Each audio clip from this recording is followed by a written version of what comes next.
Matapos ang panalo ni Alex Ayala sa una niyang laban sa Philippine Women's Open, susunod na ring sasabak ang iba pang Pinay tennis players. At live mula sa Rizal Memorial Sports Complex sa Maynila, nasa frontline ng balitang yan si Ian Suyo. Ian, sino-sino pa bang players ang aabangan dyan?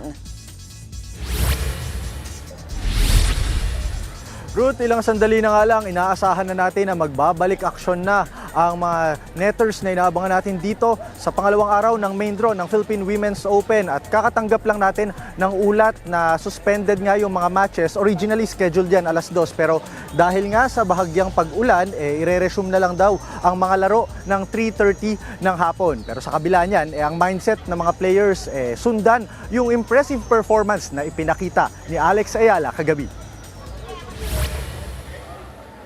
Matapos nga ang kanyang opening win sa round of 32, pahinga muna si Alex na inaasahang maghahanda naman para sa next round. Ngayon ay bigating mga netters na ang sasabak sa court.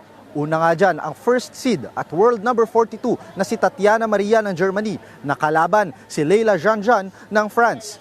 Isa pang Pinay ang magpapamalas ng galing sa singles event.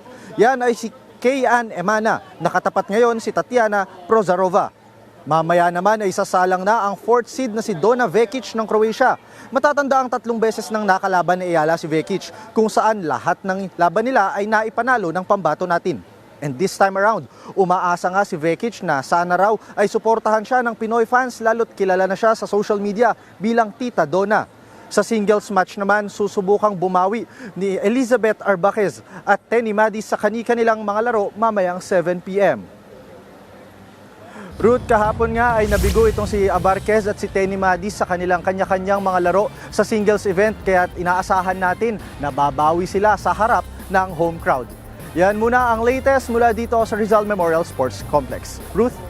Yan po ang Express Report ni Ian Suyo. Mga kapatid, Ruth Cabalco, para sa mabilis na pasada ng mga balitang dapat niyong malaman, mag-follow at mag-subscribe sa social media pages ng News 5.